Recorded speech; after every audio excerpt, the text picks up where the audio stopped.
오늘의 본문을 보면 여러분 그 다윗의 생애에서 가장 치욕적인 범죄 행위가 여러분 무엇인지 알 수 있죠? 바세바 사건입니다.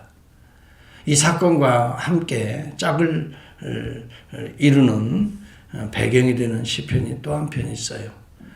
시편의 51편입니다. 이 다윗의 바세바 사건 사무엘하 11장 12장에 자세히 등장하는데요. 이 사건을 배경으로 쓰여진 이 시편이 바로 오늘 32편과 51편입니다. 한번 같이 엮어서 읽어보면 도움이 되겠습니다. 당시 이스라엘은 암몬과 전투가 벌어졌습니다. 다윗은 자신이 전쟁터에 나가야 됨에도 불구하고 좀 교만해졌습니다. 요압 장군을 앞세웁니다. 전쟁터에 내보내놓고 자신은 한가롭게 왕궁을 거닐다가 그만 바세바의 목욕 장면을 목격하고 한순간 정욕을 이기지 못해서 바세바를 왕궁에 불러들여 임신하기에 이릅니다. 이에 자신의 부정한 이 행위가 드디어 천하에 들통이 날 것이 우려돼서 전쟁터에 나가 있는 바세바의 남편 우리야 장군을 전쟁터에서 불러내요. 이제 휴가 처리해 주려고 합니다. 그래서 그 아이의 주인이 우리야 장군이라는 것을 은폐해 보려고 했습니다. 그때 당시에는 뭐 요즘과 같이 뭐 DNA 검사가 있었겠어요? 뭐 그렇게 되면 다 그런 줄 알고 은폐가 될 줄 알았지요. 그런데 그 우리야 장군이 여러분이 아는 대로 참 충실한 장군이에요. 동료들은 또 부하들은 또 전쟁터에서 지금 살지 죽을지 모르고 있는데 자신만 이렇게 아내하고 참 행복한 밤을 누릴 수 없다고 해서 오히려 들어가지도 않습니다. 참 뭐 여러 번 기회를 줬지만은 다 거부합니다. 그래서 역시 이 은폐하는 일이 허사로 돌아가게 됩니다. 요압 장군에게 이제 은밀히 편지를 보내서 우리야를 최전방에 보내어서 적의 손에 의해 죽게 하라. 결국 우리야는 그렇게 해서 죽게 됩니다. 이 일 후에 이제 바세바를 자기 아내로 맞이해 드립니다. 참 우리가 생각하면 상상할 수 없는 인간의 추악한 단면을 다윗에게서 보여줍니다. 그런데 여러분 그때 당시 왕이라면 얼마든지 그런 일들이 아무런 양심의 가책 없이 자행되어질 수도 있겠지만 여러분 다윗이 누굽니까? 하나님을 사랑하고 정말 기도하는 사람이었고 하나님 앞에 예배드리는 경건한 자였고 그런데 그러한 자에게서 어떻게 이런 모습이 나타나나 충격적인 모습이죠. 다윗의 이러한 거짓말, 은폐, 시도 뭐 가늠은 두말할 것도 없지만 어떻게 그렇게 해서 자기의 충성스러운 장군을 죽이게 합니까? 적장에 손을 빌려서 죽게 합니까?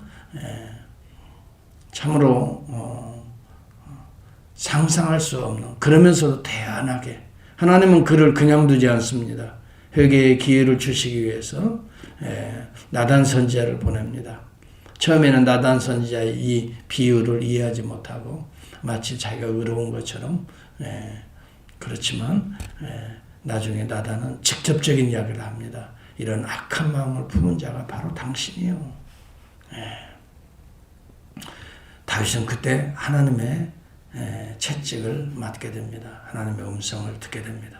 그래서 이후에 철저하게 그가 회개합니다.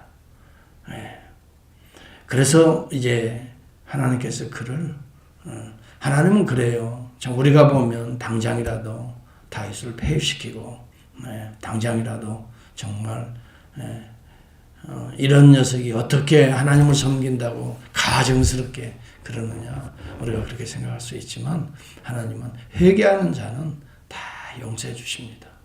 정말 진실로 회개하는 자를 의미하겠죠. 잠깐 회개하는 척하고 여러분 뭐 또 그대로 행동하는 그런 것이 아니라 다윗이 시편을 보면은 오늘 여기 본문이지만 또 51편에 보면은 그가 얼마나 철저하게 진실로 정직하게 하나님 앞에 회개하는가를 보여줍니다. 여러분, 하나님의 관점은요, 하나님이 보시는 점은요, 인간은 누구나 실수와 허물이 있을 수 있습니다. 그러나 그것보다도요, 과연 그것을 실수로 허물로 알고 철저하게 하나님 앞에 회개하느냐 안 하느냐, 이것을 하나님은 더 유익 있게 보시는 하나님이시라는 것을 우리는 알아야 됩니다. 철저하게 자신을 내려놓고 회개하는 일에 방점이 찍힌 것이 32절 이 편입니다. 그리고 회개 후에 임하는 하나님의 은혜가 또한 강조되고 있어요. 이 본문에 보면 내가 이르기를 내 허물을 여호와께 자복하리라 하고 5절에 보세요. 주께 내 죄를 아뢰고 내 죄악을 숨기지 아니하였더니 곧 주께서 내 죄악을 사하셨나이다. 내가 회개하지 않으면 내 마음이 어떻게 된다고 그랬어요? 종일 신음하고 내 뼈가 쇠할 정도가 되어버렸다. 주님이 양심을 통해서 나를 깨닫게 하시는데 주야로 나를 이렇게 누르시는데 내 진액이 빠져서 여름 가뭄에 마름같이 되었나이다. 4절에 보면 그렇게 나옵니다. 그래서 그는 회개하지 않을 수가 없었던 것이죠. 하나님의 역사죠. 회개도요, 하나님이 주시는 은혜의 역사입니다. 그렇게 해서 그를 다시 회복시키고자 하는 과정이 회개입니다. 여기에 허물이라고 하는 말이 있습니다. 페샤라고 하는 히브리 말인데 하나님과의 관계에서 보는 관점입니다. 단순히 밧세바의 사건을 인간적인 관점, 윤리적인 관점이 아니라 하나님과의 관점으로 보는 것입니다. 하나님께서 이것을 싫어하시는 것을, 이것이 허물인 것을 보여주고 있는 것입니다. 이게 무슨 말입니까? 당시의 윤리적인 관점에서 보면 왕은 어느 누구든지 자기 마음에 드는 자가 있으면 처첩을 삼을 수 있는 그러한 윤리적인 그러한 시대 속에 당시에 살아가는 시대입니다. 얼마든지 가능한 이야기죠. 그렇지만 이 허물이라고 하는 말은 하나님과의 관계에 있어서는 그렇지 않다는 것입니다. 여러분, 우리의 기준을 어디에 둬야 됩니까? 세상의 관점에서는 뭐 남들도 그러는데 뭐 다 용인이 되는데 세상 문화가 뭐 그러는데 여러분, 하나님을 찾는 사람, 하나님의 사람들은 세상의 관점과 기준으로 자기의 행동을 판단하는 게 아니에요. 하나님과의 관점에서 보는 거예요. 이 말씀의 기준에서 여러분 우리의 생각을 점검하는 거예요. 하나님의 말씀의 기준에서 우리의 감정을 점검하는 거거든요. 이게 신앙인이거든요. 이 시대의 문화와 철학을 그리스도께 복종하라라고 사도 바울은 말하고 있어요. 시대의 문화는 얼마든지 타락합니다. 오늘날 마찬가지입니다. 그런 관점에서 여러분 윤리적인 기준을 삼는 윤리를 상황윤리라고 말합니다. Situational Ethic이라고 말합니다. 그 시대와 상황에 따라 얼마든지 변할 수 있다는 것입니다. 여러분, 우리는 그런 기준이 아닙니다. 하나님과의 관점에서 우리 자신을 살피는 걸 패셔. 죄라고 하는 것은 하나님의 목표를 빗나갔다는 것입니다. 이런 관점에서 보니 자신은 하나님 앞에 엄청난 허물을 지었고 엄청난 죄악을 진 것을 발견하게 된다는 말입니다. 하나님의 말씀을 거스렸습니다. 하나님의 목표에 빗나간 행위를 했던 것입니다. 여기 하나님의 말씀을 적극적으로 거스르는 것이 있고 소극적으로 못 미치는 것도 죄악인 것입니다. 거의 비슷한 의미 같지만 허물과 죄는 궁극적으로는 하나님의 말씀을 거스리고 역시 하나님을 대항하는 것이 된다고 하는 사실이에요. 이러한 모든 내용들은 죄는 발전하고 있는 것입니다. 다윗이 처음 밧세바를 범했을 때도 그때 즉시로 잘못된 것을 깨달았다면 그 이후에 우리아의 살인, 그 추악한 그런 범죄는 없었을 거 아닙니까? 그런데 여러분, 자기 행동을 항상 당시의 윤리적인 기준으로 비춰보면 하나님 앞에 회개할 수가 없는 간단한 문제가 될 수 있습니다. 밧세바가 임신하고 나자 그 자기의 그릇된 행동이 전혀 드러나지 않도록 또 다른 죄악을 꿈꾸게 되는 것입니다. 은폐하려고 합니다. 숨으려고 합니다. 이것이 아담의 원죄인 것이죠. 여러분, 아담이 하나님 앞에 범죄하고 나서 그는 숨으려고 했습니다. 은폐시키려고 했습니다. 그래서 숯불가에 숨었다라고 했습니다. 여러분, 이 사건들을 우리가 가만히 살펴보면은 우리 자신도 역시 이런 모습이 없다 하지 않습니다. 이런 모습들이 다윗에게 있었다면 오늘 우리에게도 이보다 더하면 더했지 부족하지 않습니다. 우리의 타락한 속성은 이보다 더합니다. 인정해야 됩니다. 여러분, 인간의 타락이라고 하는 것은 전적 부패입니다. 일부가 부패한 것이 아니에요. 전적으로 타락, total depravity라고 칼빈주의에서는 이야기합니다. 전적 부패입니다. 어느 인간도 자연인으로서는 하나님의 구원에 임할 수가 없습니다. 하나님이 양심을 통해 그를 깨우치든지 말씀을 통해 깨우치든지 여러분 주의 종 나단 선지자들을 통해서 오늘날도 깨우치든 이 음성을 들을 수 있는 것 은혜라는 것입니다. 그래야 돌이킬 수가 있습니다. 여러분 그래야 윤리를 넘어설 수가 있습니다. 이 시대의 문화를 우리는 넘어서서 그리스도에게 복종시킬 수가 있습니다. 십자가 앞에 돌아올 수가 있습니다. 보혈로 회개하고 씻을 수가 있습니다. 그리고 거듭날 수가 있게 되는 것입니다. 세상적인 윤리나 교육이나 그 어떤 것도 여러분 우리를 돌이킬 수가 없습니다. 얼마 전에요 한국에서 음주운전자가 어린아이 하나를 치었습니다. 다행히 머리에 가벼운 부상을 입혔습니다. 그래서 그는 급히 그 어린아이를 데리고 응급실에 데려가서 그를 치료해주고 이제 집에다 데려다 주려고 이제 가는 순간에 이상한 생각이 듭니다. 이 사고가 자칫 아이 부모에게 또 알려지게 될 것이고 그렇게 되면 자신의 그 음주운전 과실치사가 알려지게 될 것이고 이것이 또 자칫 이제 수감생활로 이어질 수도 있을 것이다. 법정으로 가게 될 수도 있을 것이다. 벌금과 관련될 수 있을 것이다. 생각해 보니까 끔찍하거든요. 자기에게 이제 닥칠 여러 가지 어려운 일들을. 그래서 이 운전자가 품지 말아야 될 생각을 품게 됩니다. 이 아이를 공기총으로 살해합니다.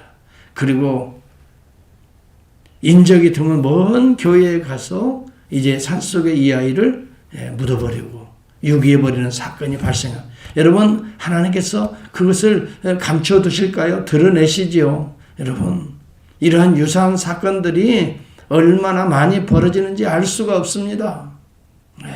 마음으로도 이런 생각을 안 하는 사람이 있을까요? 정말 오늘 이 시대의 윤리, 이 시대의 교육, 이 시대의 모든 과학적인 무슨 문화적인 혜택이 여러분 우리의 죄를 오히려 은폐하는 일에 우리를 더 큰 범죄로 인도하는 일에 쓰임받고 있다면 여러분 충격적인 얘기 아닙니까? 참으로 하나님께서 말씀하지 않으면 하나님의 양심이 작동하지 않는다면 하나님의 말씀이 들려오지 않는다면 우리는 다 다윗과 같은 이런 범죄의 상황에서 우리의 자신이 얼마나 비참한 상태로 떨어지게 되겠는가 이 사회가 어떻게 되겠는가 생각해 보시기를 바랍니다. 정말 하나님께서 우리의 양심을 통해 깨우치기도 하고 그러나 여러분 다윗은 양심도 무뎌져 있습니다. 그때 하나님은 하나님의 종을 보냈던 것입니다. 이게 은혜라는 것입니다. 나단 선지자가 비유를 통해서 기회를 주는 것입니다. 그래도 깨닫지 못합니다. 양심이 무뎌져서 자기를 또 그때도 위장시킵니다. 어찌 그런 악한 자가 있느냐고 말이죠. 이게 여러분 다윗의 문제가 아니에요. 사실 따지고 보면 저와 여러분들의 문제 아닙니까? 할 수만 있다면 은폐시키고 싶고요. 우리의 취한 모습은 남들이 알으면 큰일 나죠. 중요한 것은 하나님이 알고 계신다 하는 것입니다. 사람들은 혹 모를 수도 있어요. 하나님은 알고 계신다. 하나님 앞에 정직하게 대면하지 아니하면 이것이 궁극적으로 나의 뼈를 어떻게 해요? 여기 본문에 나오는 것처럼 쉬하게 할 것입니다. 하나님 앞에 거듭난 하나님의 백성이라면 여러분 오히려 더 고통으로 빠지게 될 것입니다. 양심은 그냥 두지 않을 것입니다. 매일 들려오는 하나님의 음성은 그냥 두지 않을 것입니다. 그러면 하나님의 교회는 그냥 두지 않을 것입니다. 주님의 교회라고 하면, 신앙생활을 바르게 한다고 한다면 그러한 죄악들을 그냥 두지 않을 것입니다. 하나님은 치리하실 것입니다. 여러분 분명히 알아야 돼요. 치리는 하나님의 은혜의 또 다른 방편입니다. 그래서 여러분 나단 선지자들을 통해서 책망하시는 것입니다. 이 책망은 또 다른 하나님의 은혜의 방편이라는 거예요. 그때 그가 돌이키는 거예요. 그래서 그가 자신의 죄악을 토설했습니다. 토해냅니다.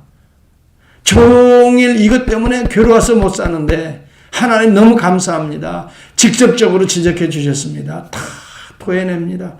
여러분 구토를 하기 직전의 모습을 한번 생각해 보세요.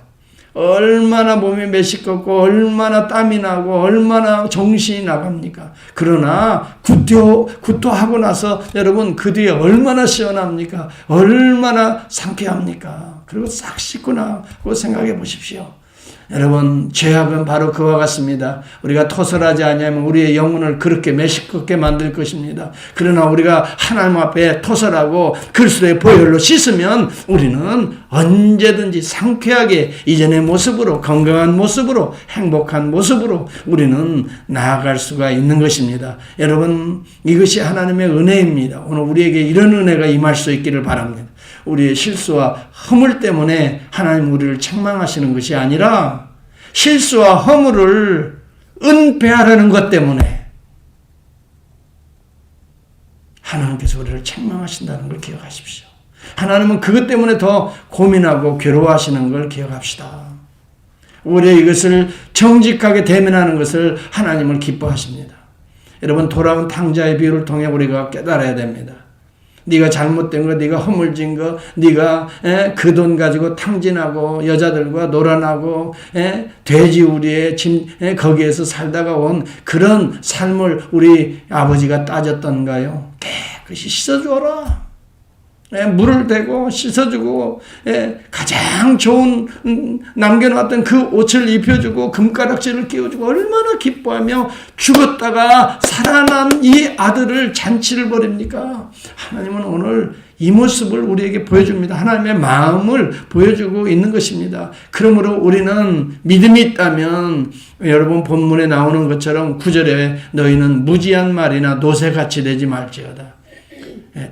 재갈이나 굴레로 단속하지 아니하면 전혀 말을 듣지 않는 이런 노새, 무지한 말 여러분 되지 말아야 됩니다. 고집스런 우리의 이 무디어진 양심 때문에 우리는 깨끗하고 상쾌한 우리의 행복한 아침을 잃어버릴 수가 있습니다. 또 다른 재앙을 불러올 수가 있다는 것입니다. 그러므로 내 허물을 여호와께 잡아가는 자가 복된 자입니다. 내 죄를 아리고 내 죄악을 숨기지 아니하였더니 주께서 내 죄악을 씻으셨다라고 말합니다. 내 죄악을 씻을 수 있는 그 주님은 누구십니까? 예수 그리스도입니다. 씻을 수 있는 그곳은 어디입니까? 십자가입니다.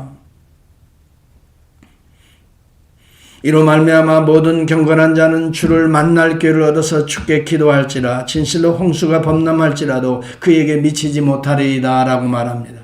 여기 홍수가 범람할지라도 죄의 홍수가 물밀듯 밀려온다 할지라도 그 홍수가 너를 떠내려가지 못하게 한다 그랬어요. 여러분 홍수에 빠져본 분 계십니까? 그 정말 상상할 수 없는 그 홍수에 여러분 빠져서 허우적거리는 사람들을 이 레스큐들이 구해내는 그런 장면들을 보잖아요. 외부에서 여러분 구조대가 와서 레스큐들이 와서 그에게 던지는 이 구조물을 잡지 아니하면 그는 홍수에 밀려갈 수밖에 없습니다. 홍수를 이겨낼 자가 어디 있습니까? 그런데 구조대가 외부에서 와야 됩니다. 던진 구조물을 잡아야 됩니다. 이것은 누굽니까? 구조대가 외부에서 왔습니다. 하나님 아버지께서 우리에게 구조대를 보내셨습니다. 누굽니까? 예수 그리스도십니다. 그리고 던진 곳이 무엇입니까? 구조물이 무엇입니까? 십자가입니다.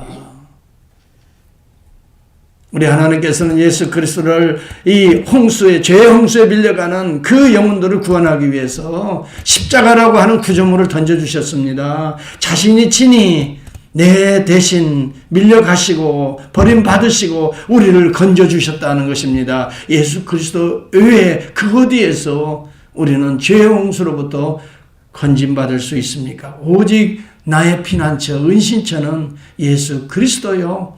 그가 내 죄를 담당하신, 내 죄를 씻어주신 십자가입니다. 오늘 저와 여러분이 허물이 있습니까? 죄악이 있습니까? 하나님의 말씀을 빗나가는 일들이 있습니까? 은폐하려고 하지 맙시다. 그 은폐는 더 큰 죄악을 불러옵니다. 더 큰 재앙을 가져옵니다. 오늘 십자가 앞에 오늘 예수 그리스도의 이름으로 철저하게 깨끗이 정직하게 씻읍시다. 바로 우리는 깨끗해질 수 있습니다. 상쾌해질 수가 있습니다. 새롭게 우리는 일어설 수가 있는 것입니다. 여호와를 신뢰하는 자에게는 이제 하나님의 인자하심이 두르리로다.